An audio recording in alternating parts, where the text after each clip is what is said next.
Hey there, it's Dan Kenner with episode number 106 of the podcast. Today is Monday, February 5th, 2024, as I record this.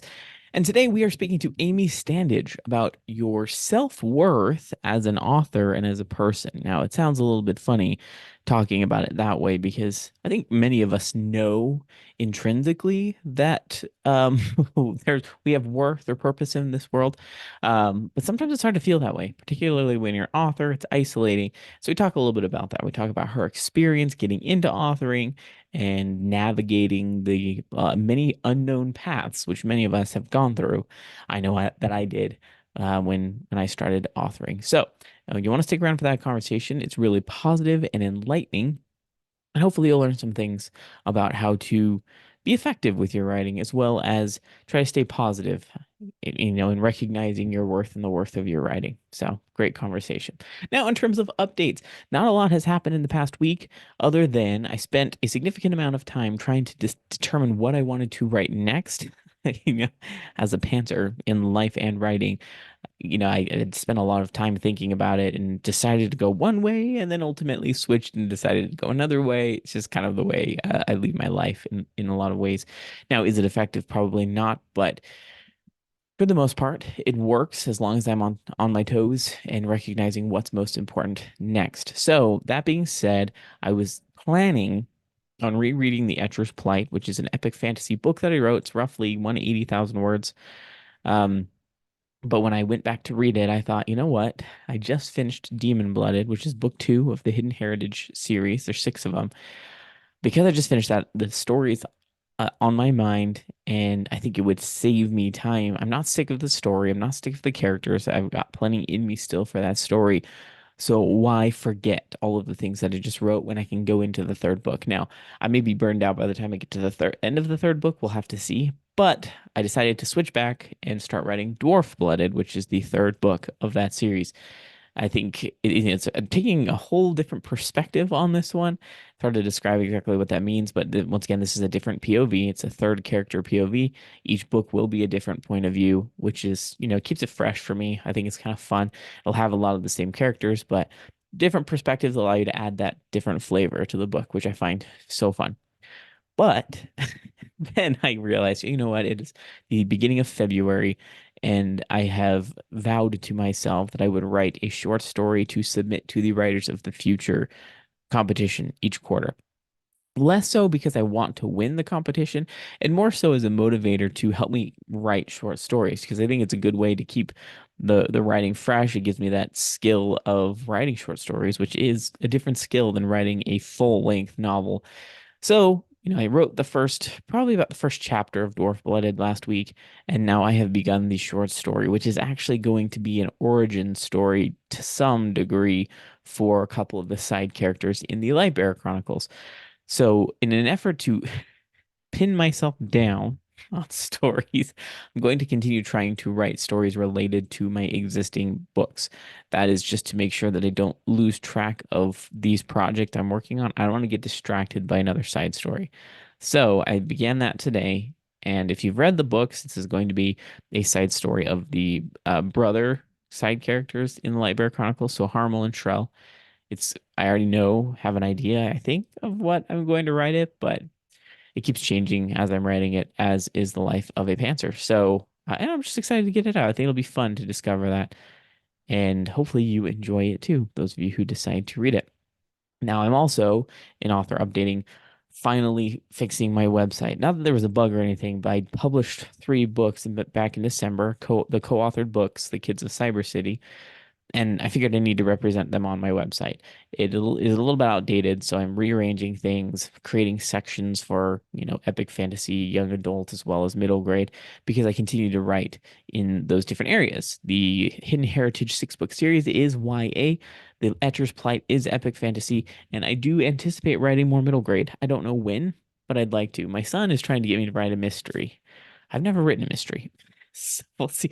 Those are his favorite types of books. He loves middle grade mystery books. He's read tons of them. I'm not sure I'll be able to fulfill that request, but who knows? Maybe it'll come out of nowhere. I think I need to do some research first before I dive into that.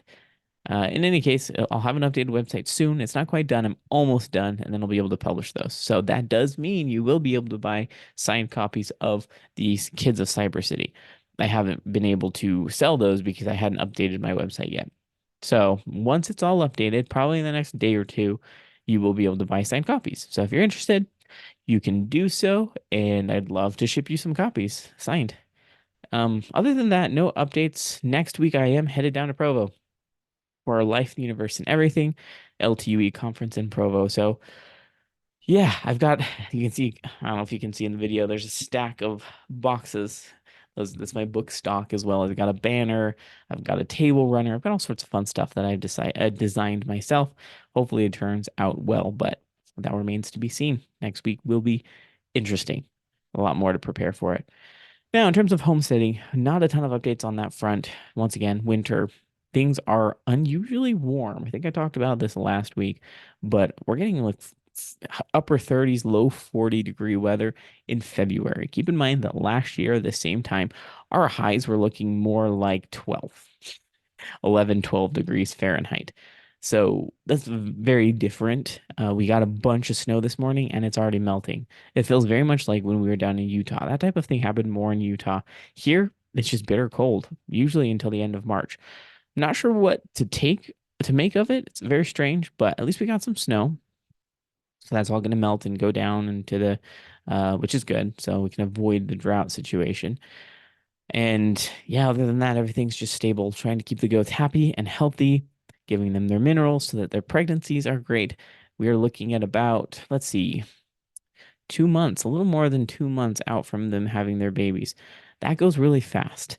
So their gestation is only 4 months compared to the human 9 months, and that 4 months goes really fast. So it always sneaks up on us, and then bam, there it is.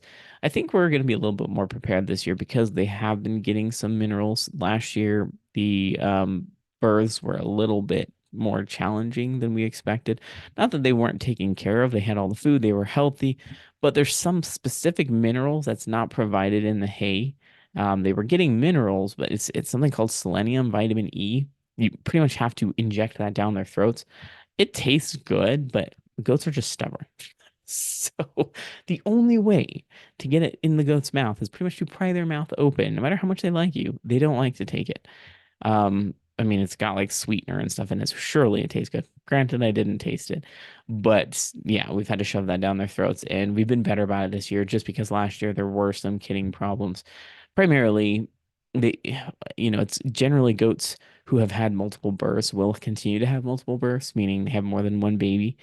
Last year we had a couple of goats that the year before had two or three, and last year they only had one.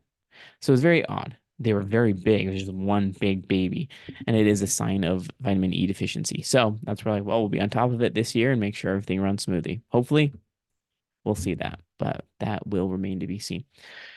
In any case, yeah, no other updates. So we can go ahead and shift over to the interview portion with Amy.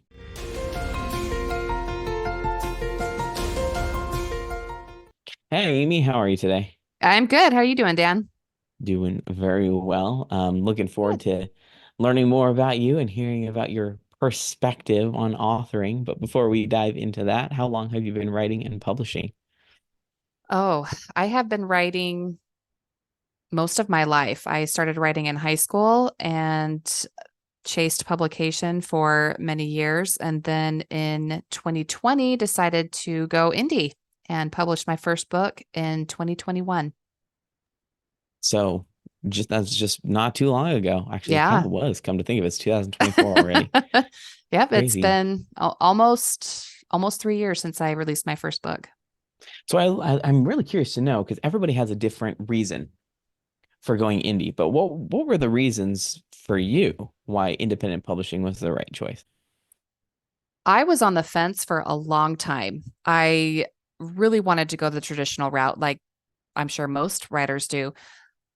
But I went to a writers conference and I scheduled a pitch session with an agent. And since I had been on the fence for so long, I thought, you know what, this is my last ditch effort. If this person says no, I'm going to take that as a sign that I should go and pursue indie on my own. And he was very kind. I think one thing that a lot of authors and writers worry about is meeting with agents, and they think they're mean and scary. And no, they are so eager and to help, and they love to read. They're normal people. They're lovely. So anyway, he was so kind and very constructive, but he said this isn't quite the direction that he wanted to go with my Fathom series. So I said, okay. And one thing that I really love about indie publishing is that I have complete creative control. I choose my cover. I can create the story that I want to create with content that can be as much or as little as I desire, especially as a mom with kids that may read my book one day, so to speak. Um, I I like having that control, and I like being able to have that return on my investment go back into my pocket versus into the publisher or the agent's pocket. So those were the main reasons why I went indie. All absolutely good reasons. I mean, I commend you for doing the pitch session. I've never done anything like that. I knew from the beginning that traditionally publishing was not for me for a couple of reasons. Creative control was one of the big ones for me, Mm-hmm. but there was also for anybody listening, this is in no way a knock on traditionally publishing. I love traditionally published authors. I love that they have the skills to do what they want to do. But I wrote two query letters and was just like, no. I'm not doing this. I'm not pandering to an agent to, try to make my book something that they want because I just don't want to spend my time doing that. I'd rather spend my time writing. Right. And so Mm-hmm. that's what I did. I was like, I'd rather just write and publish and do it on my own and not have to work with another person. Right. For me, Right. it's just my life is already crazy enough. I have plenty of children, plenty of animals. My wife and I have our relationship to work on. I don't need another relationship that I have to tend to in order to make this happen. So yeah, it was just like it was a no-go for me. And I'm fine. I'm totally happy with my decision. Oh, same. Don't regret it at all. It's hard, Mm-hmm. right? It's definitely not the Yeah. easiest thing I've ever done, but It's a lot of work, but it's a lot of work either way, and mm, there's pros and cons to both decisions. So, and like you said, I applaud traditionally published authors. It is not easy. It's not easy either way. So, well, you know just what? different. We're all writers. We're all authors. We're all working toward the same goal to get our stories out there. So, Which actually brings me to, something that is a little bit ironic with writing is how isolating being an mhm. author can feel. Have you felt that way in your journey as an author, or maybe not so much? Initially, I was a little bit of the opposite. I felt like I can do Okay. this on my own. I don't need any help. And this was in my 20s when a long time ago. We won't tell you how long ago.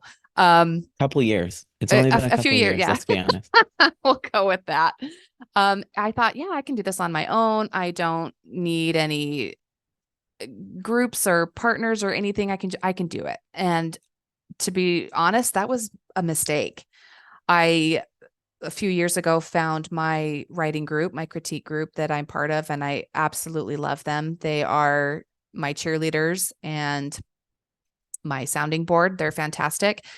And honestly, I don't think it can be isolating. I agree with you because you don't have coworkers. You're just by yourself. But I do think it's so important for writers to find your tribe, whether it's a critique partner, even if it's just one or two other people, your editor or um your life partner, whoever it is in your life that you can have as a sounding board and a cheerleader. I think that's so important. But it can be very isolating. However, I found that I became more successful and more satisfied with my writing career once I found other people to Mhm.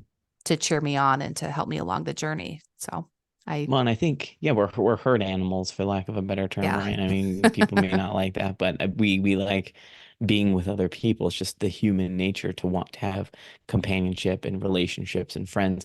And when I say it can be isolating is when you're at the beginning phases of it. Yeah, Mhm. it's just like you go into it like, oh, this, I can do this. I don't need Hmm. help. And technically, you don't need it necessarily, but you feel very lonely. It's just like you It's have to true. straw to find that group. Hmm. Um, going to writers' conferences, finding a critique group. Hmm. But how, for you, how did you go about finding those people? Because I know there's a lot of new authors that are still in that first phase. How did you find your tribe? Through word of mouth, actually. Okay. I the Writers Association I am part of is called the American Night Writers Association.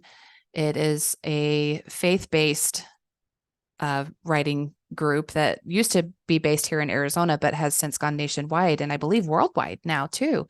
And I, I, I think it was someone from my church that told me about this group and that there was a conference. And this was way back, like I said, early 20s when I was much younger. And I went to the conference and it was great. But I think that in my lack of maturity back then, I mistakenly thought like I said, I could do this on my own and didn't Yeah. really participate in the writing association at that time. And then back in 2018, I was listening to a podcast that was kind of an inspirational, motivational type of podcast. And it really got me thinking, I want to start writing again. I had stopped writing during the years that I was birthing my children. My husband was in grad school and it just was kind of crazy. So back in 2018, I felt that draw to go back to writing.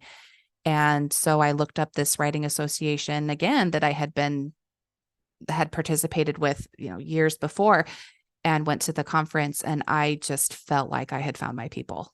They were so welcoming and so constructive and positive, and it was so great. So I've been part of that ever since. And it's truly been a blessing in my life and has helped my writing career immensely.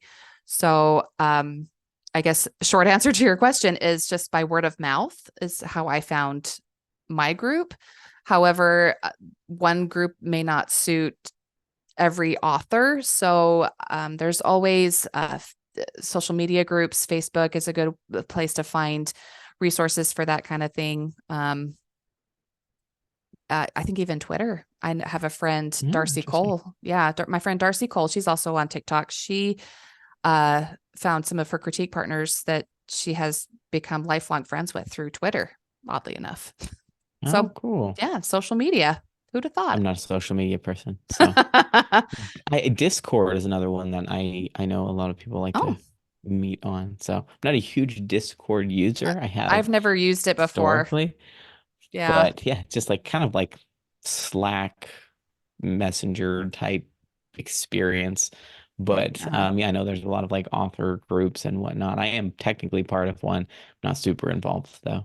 I think, like you said though, it's sometimes you do have to do kind of trial and error type of thing with these people you meet. It's okay to try something and, see if someone or a group is a good fit. For a while there, I did that. I joined some Facebook groups and kind of Mhm. checked it out for a few weeks and just didn't really jive with me, probably because of just me and my situation. But yeah, you just gotta, sometimes it takes a little bit to find Mhm. the right people, your right tribe, and that's okay. But you just Yeah, gotta keep trying. and like you said, it's okay to not mesh with everybody. And a lot of authors are introverts. Hmm. We don't necessarily, yeah.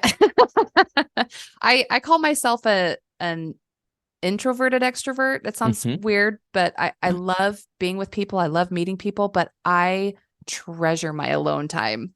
It Hmm. is, and I maybe it's ever since I became a mom. That's when that first started.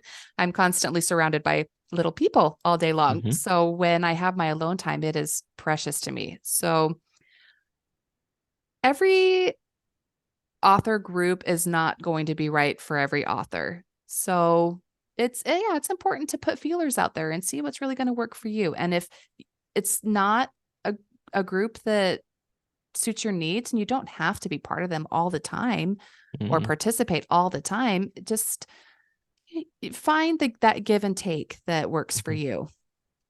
Absolutely. And yeah, don't be afraid to Hmm. to recognize and communicate. Like, hey, I appreciate time that I've experienced here, Hmm. based on my current circumstances. But I don't know if this is a good fit for me. And I guarantee I was like, all right, cool. Thanks for coming Hmm. around. No big Hmm. deal. Like, no hard feelings. I Yeah. think a lot of us are too hard on ourselves, which, kind of leads me to something that, you've talked about before, this recognition in self-worth that we all have Hmm. an importance on this earth, a place in this world. Being an author is very challenging, and there's a Hmm. lot of discouraging moments.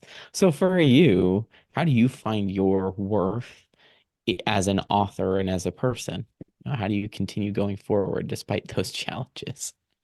That is a very loaded question. Personally, it's a lifelong journey finding your self-worth and what it is that makes you feel alive. Sometimes it's rereading something you wrote that is brilliant, at least to you. In the moment, at least. Right. I think it's also finding the people that make you feel your worth. And I have a few very special people in my life that are like soul sisters to me that remind me how do I want to say how great I am. That sounds a little You're great. a It's little okay. odd Accept odd. it. You are great.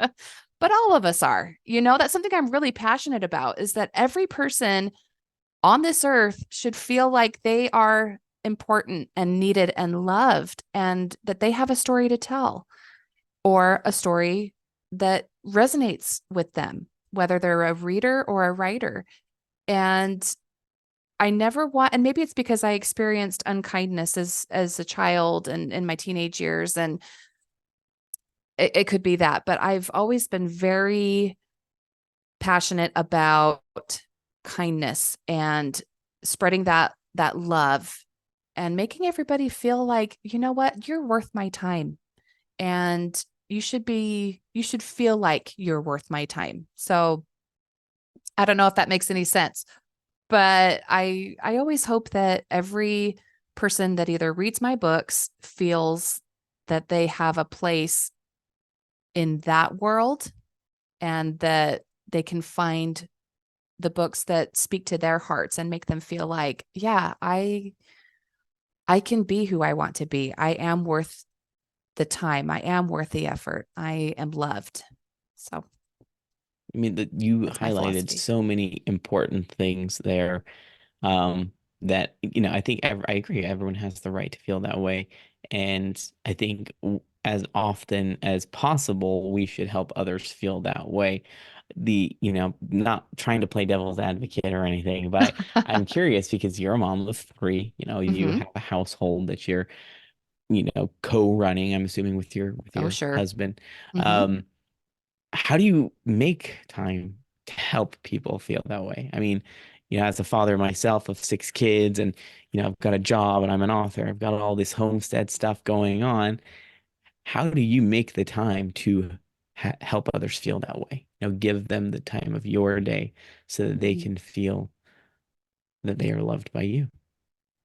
I think that there's a couple ways that you can do that. First, it's perspective.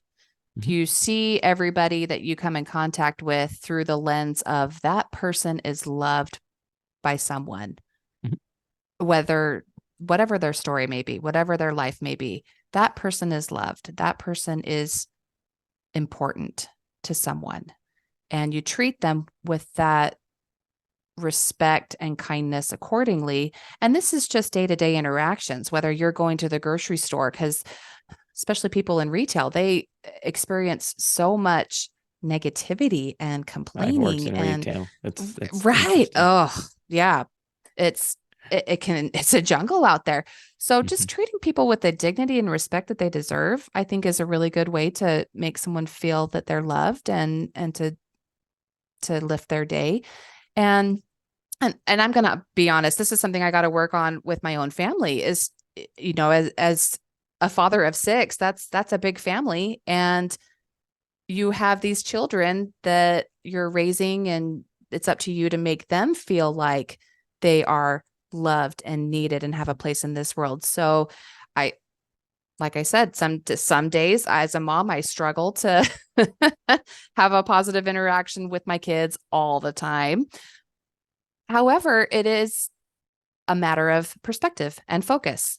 And if we can keep that perspective of this person matters and they have a heart that needs lifting, then it can come a little bit more naturally. And it's difficult when we are rushed or in a bad mood, or I don't want to be nice right now because things are going horribly on during my day or whatnot. Remember, it's better to say nothing than to say something nasty. So just, yeah, keep that perspective. And it doesn't have to be these grand gestures. Sometimes, like I said, it's day-to-day interactions, and it lifts your own heart at the same time. So I think this particular topic is very important for authors because for the author community, whether digitally or, in-person Mm-hmm. groups or wherever, you know, and you should be a kind person regardless. But, Mm-hmm. if you think about yourself as an author, how much negative feedback you receive just as a part of the standard process of editing from your editor. And they don't mean anything Mm-hmm. wrong, but it's just this negative feedback about your writing. And you can call it constructive if you want, but it still makes you feel bad. Oh, Uh, totally. regardless. And then you've got all these authors. There's people that slander other authors, and there's just all sorts Mhm. of negativity that goes around it. I'm with you. It's just like I don't want to be known as that kind of person or that Yeah. kind of author. I'm just here to entertain. Mm-hmm. And I want you to have a freaking good time when you're reading Yeah. my books. Like that's all I care about. And it's hard because there is a lot of stigma and judgment around Mhm. what you write and what other people write. People don't like it. And at the end of the day, I have my own preferences and I don't care what anybody else reads, what else they write. Like they are welcome to do whatever they want. I can still be nice. I can still be kind. And I think, as an author, when you're building your brand, when you're writing your books, I think it's an important image to have, right? Mm-hmm. That, I hey, agree. this person is just friendly. This person wants to have a good time. Um, Mm-hmm. I do, I wonder about we don't name names or anything, who Yeah. they almost like build their brand on this negativity and contention. It's just like, yeah, I'm not interested in reading your books. You do you, have fun, Mm-hmm. whatever you want to do, but Mm-hmm. I'd rather just have fun and read light-hearted, even if they're deeper books. Like it is what it is. Oh, But sure. Yeah. I think one of the most important things to remember as authors is that we are not competitors. We mhm, are colleagues. That is something that an author friend of mine said years ago, and that has stuck with me. There's readers to go around. If someone could read my book, they could read your book. We're not competing for that particular reader's attention. We have plenty to go around. And not only that, but we build each other up. We can spread each other's good word about our stories and find those readers. So we can work together on that. We don't have indeed. to compete. I absolutely love that. I think, yeah, it can be. It is easy to have comparisonitis Oh, when totally. looking at another author who, they are celebrating. They're not bragging. They're merely celebrating their success, which I think is amazing. We should Mm-hmm. celebrate our successes. Sometimes it can be hard to see them and be like, I'm not. I'm not selling that Oh, many books, or I'm not that right. successful. And it's a perfectly human, natural thing to do. We all do it. But yeah, remember, in the end, it's okay. Everybody's success can be celebrated. And in Yeah. our hearts, we can have that moment of, this isn't happening for me. But the most important word here is yet. Yet. We're Not still happening young. yet. We're still young. Yeah, ish, youngish. Yeah. We have a And lot of years. Okay. We'll go with that. right, right. The other thing to remember too is, especially if you feel like you haven't developed that thick skin yet as a writer, is that if you get a critique, it's because somebody wants you to be better. Mhm. Someone wants you to be successful. So remember that. If I get a negative critique, it stings a little bit, but then it's like, okay, if I didn't get that, I wouldn't improve. So I Yeah. want those critiques, take them and use them to get even better at your writing, because better writing equals more readers, equals more success. So we always want to improve. And another thing that a piece of advice I want to offer, I guess, take it for what you will, is something that we use in my writing group is the critique sandwich. Hmm. You say something you like, say something where they could improve, the cream and the Oreo, and then follow it up with something else that you loved. And so that kind of helps the critique process a little bit, at least as a critiquer. Is that the right word for it? And It is it now. can, yeah, I don't as a know. It sounds critiquer, right. it can help. It can really help someone, especially if they're a new writer and they feel that need to boost their self-esteem a little bit. We can give them the critique sandwich to help them improve and to feel good at the same time. I love all these thoughts, kind of perspective. It's just a huge thing, and I don't think people realize how impactful it is as a person. Because I was going to flip this a little bit on its head, because Mhm. as authors and as people, offering kindness is just, it should be a reality. But what if you are the person who's not receiving kindness, right? What if you Right. are the person who's not receiving, or you don't feel loved, or you don't feel important, right? As an author, that can be very true, particularly, I Mhm. mean, I'm not talking as people, where this isn't a mental health podcast. We're not going to talk about, like, you know, purpose of life and deeper stuff. We can, but I'm talking as an author, right? Because Right. sometimes you're writing in a bubble a little bit before you have all these critique partners. Right. You're not sure if what you're writing is good. You are receiving some negative feedback, and you've lost confidence as an Hmm. author that you're doing anything good, that this is even worth it. And no one is offering that kindness, those suggestions, no one is showing that love. What do you do? What do you recommend in that instance if you're feeling that way? Well, first of all, if any of the listeners out there, if you feel that this is you, my heart goes out to you because I've been on the receiving end of that myself, and it's painful. It's frustrating. So, virtual hugs for those that are going through that. Um, my one piece of advice is if you feel like you're constantly receiving negative energy, negative comments, and nothing constructive, nothing that makes you feel like, yeah, maybe I missed the mark on this, but I can get better. That's Mhm. what you want, is find a new group, Mhm. find a new critique partner, if you're receiving this negative feedback. And if it's comments from strangers or reviews on Amazon, that's first of all, stop reading your reviews. Step one, stop. Stop. And don't do that. Um, the next thing I can recommend is take a class. Mm. If you feel like you can't take a step back, sometimes we feel like I want to take a step back. Maybe I should take a break. Don't give up, but take a break if you need to. That's my other piece of advice, kind of meshed in with the first one. Take a class if you still feel really passionate about it and you want to improve. There's master classes you can take. There's writers conferences you can Google. Really, they're all over the place. And if you need to step back, there's nothing wrong with taking a break from writing. I've done it in the past, and when you come back, you're much more fresh. You can reread your writing with a fresh eye and see the mistakes and improve accordingly. So yeah, either take a class, take a step back, um, find a new group, and or you could even I don't know, find podcasts that are for writers or for people in general that just need that pat on the back. Mhm. Surround yourself with positivity and take care of yourself. This is a tough job. And for some of us, it's not even a job, it's a side thing. And I wish it was a job. I would, Yeah. yeah, I wish I was earning all my income from writing too. I'm not there yet, but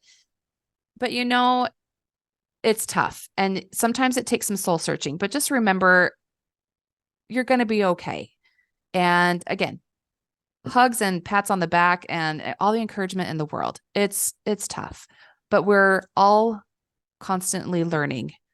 And when you stop learning, you stop progressing, you stop getting better. So remember, it's a journey. It's a marathon, not a sprint. Indeed. And find joy in the journey. I think like, Mhm. speaking to what you said, because actually coincidentally, Joanna Penn has a podcast called The Creative Pen that I listen to Mhm. regularly. And even if the topics are not particularly helpful to me, I listen to it anyway, just because of Mhm. the positive, upbeat attitude of Joanna. Yeah. And, she's just, the ups and the downs and everything. It's Yeah. easier to be positive and excited about it, even when it's not something that particularly helps me topic Right. wise on our podcast. Mhm. So yeah, you just Exactly. find those things that keep you driving forward, and anything that doesn't, stop. Yeah, just, Right. kind of cut it out, move forward, do some trimming, so to speak, in Yeah. terms of that those negative energies and perspectives. And I think, yeah, that is good piece of advice, because as an author, you feel, particularly when you're new, almost obligated Mhm. to do everything or to listen to everything, because you're just like, I Right. just need to learn everything. I just need to, I need to pay Mhm. attention. I read every book and listen to every course. And it was when I had published my book for about 2 years. That was when it all clicked for me, and I realized it's okay to say no, Mhm. right? It's totally okay, because that's when I realized I am an intuitive writer. I'm a discovery writer. I do not plot. Mhm. I never want to plot. It doesn't work for me. And so all of these book recommendations and podcast recommendations Right. and course recommendations, I was just like, no, I'm not paying for these. I'm not focusing on these, because I Mhm. recognize it's not for me, and that's okay. I'm not saying they're Absolutely. bad. It's great that they're there for resources for people who work that way, but I don't. And once I recognized that, I was able to, have a better perspective and move forward with my writing more Yeah, I effectively. love that. It's so individual on what works for you versus what works for the next person. I am more of a plotter, but sometimes I get bored of plotting and just go into the book like with a vague outline of what I want to happen, and then it's like, I just want to start drafting. And so we have to find what works for us. And if something's not working for you, then switch it up. Hmm. That's the great thing about this work. There's no hard fast rules for that kind of thing. And people may try to tell you there is, but we're here Mhm. to tell you there's not.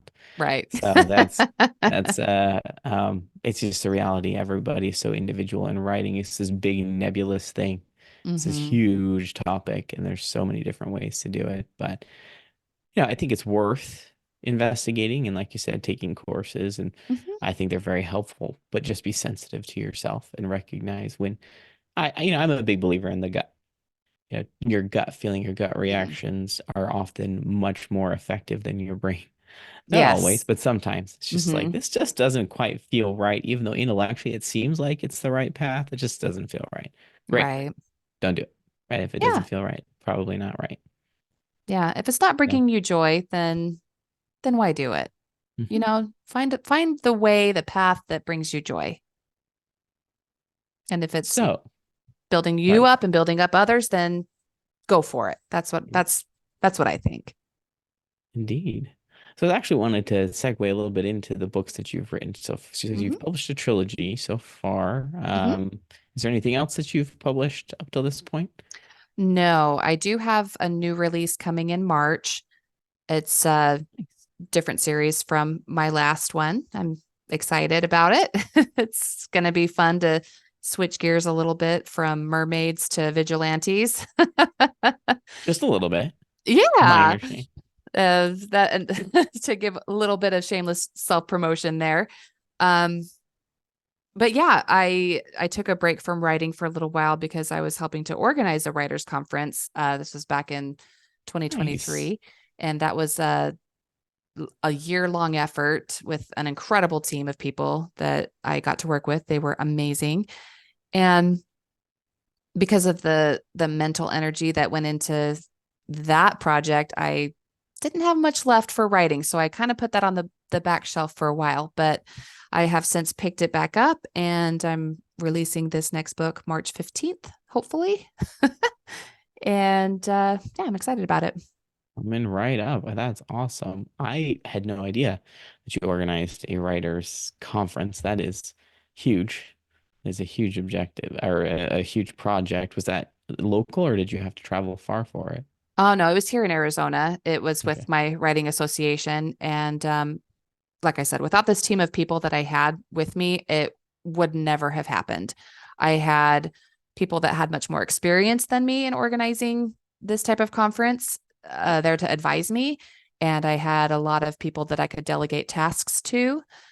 And it went fantastic. It was wonderful. And everyone that, of course, they say it to my face. You never know what they're going to say when I'm not around, but they, It was, I'm sure they're saving all the nasty stuff for when you're yeah. not there. Don't worry. But people remarked at the joy that they felt in the atmosphere at the conference. And so that really made me happy. But yeah, it was a huge project and I loved it. It was worth it. If I could make one person feel happy and worthy, then that my job is done. Do you anticipate doing something like that again?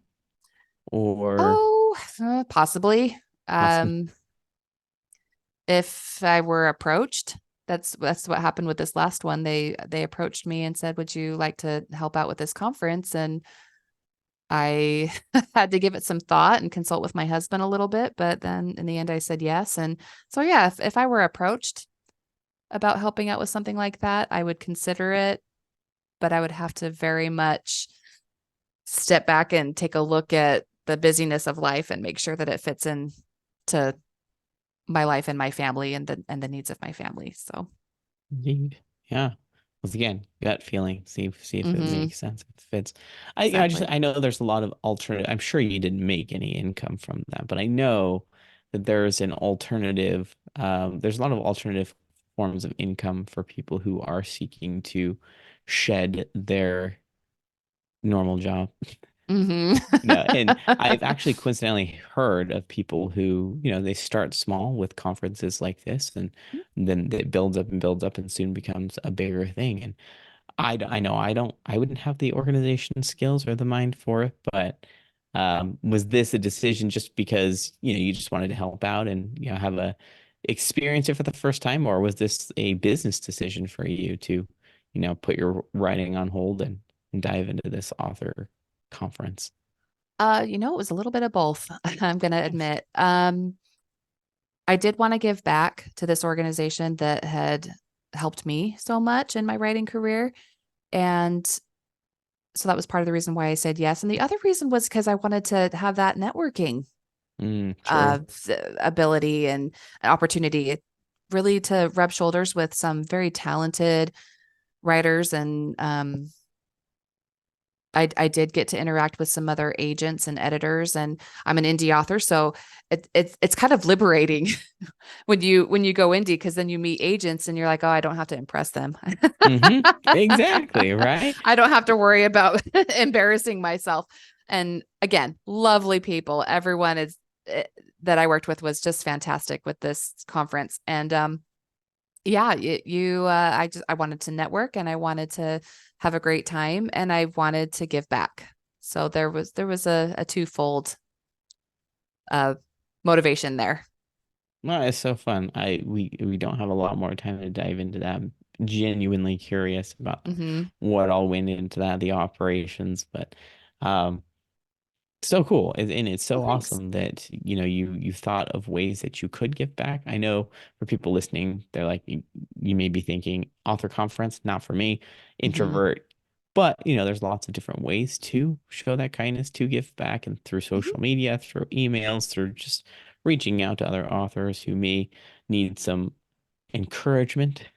Yes. I know that there's a bunch of authors that I've met who are in different phases of their journey and may be feeling discouraged. And it's worth taking the time to send that little email or Mm-hmm. to buy their book and actually read it and be like, "Yeah, I read your book. It was great." Mm-hmm. Mm-hmm. Leave a There's review. this leave a review, leave a review. I'm Leave just a gonna say it out review. loud. It's one of those things. Like it's incredible how challenging it is to get people Mm-hmm. to leave reviews. But I'm guilty of this myself. It's Oh, easy to same. pop that star rating on there, boop, but it's Mm-hmm. not always easy to be like, oh, I need to set time and actually write down a review. But Mm-hmm. star rating is great still. Yep. Worth a star, Yep. whatever it is. Takes just a second. Honest reviews, it's lifeblood for It writers. seriously is. For sure. Well, this we are running a little short on time, and I absolutely love this conversation and your insight, your perspective on perspective, and being positive throughout the journey. But before we end here, where can people find more information about you and your books if they want to check them out? I have a website, authorllstandage.com, and I'm also on Amazon. You can look up the Fathom series under LL Standage. And my next release is called Call Me Henbane. You can find more information on that on my website as well. And along with some freebies, I've got a couple little snippets and short stories on my website you can check out. And I'm on social media, TikTok and Instagram. I'm also on Facebook. I'm not super active on Facebook. You're on Facebook. I'm on Facebook. So am I. Yeah. And but at author LL Standage, you can find me. Awesome. Well, thank you for this time. This has been amazing. Thank you. It's been wonderful to chat with you and get to know you a little bit better.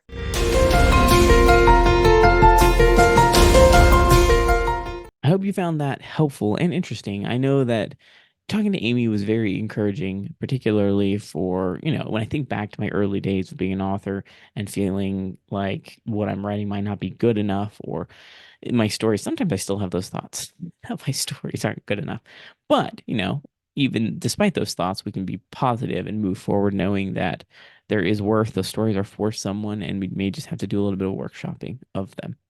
But yeah, I hope you enjoyed that. So next week we will be talking to B.A. McCrae about being kind to yourself, a little bit about just celebrating your wins. It's a little bit of a hodgepodge of an interview, but we talk about her experience publishing and my experience in publishing and what we can do to make the most out of it, even if you might not have all the time in the world to do so. Anyway, I hope you stick around for that next week. And if you have any questions, definitely let me know, authordkenner@gmail.com, or you can just message me, comment on the video on YouTube, or, on any one of the platforms. I will probably see it. I'm around every once in a while. But if you'd like to join me on the podcast, of course, head to thecasualauthor.com and fill out the form. I'd love to have you share it with your friends, tell your other author, artist, whatever editor related friends, and I'd love to have a conversation with you. So I hope you have an excellent week, and I will be talking to you next week.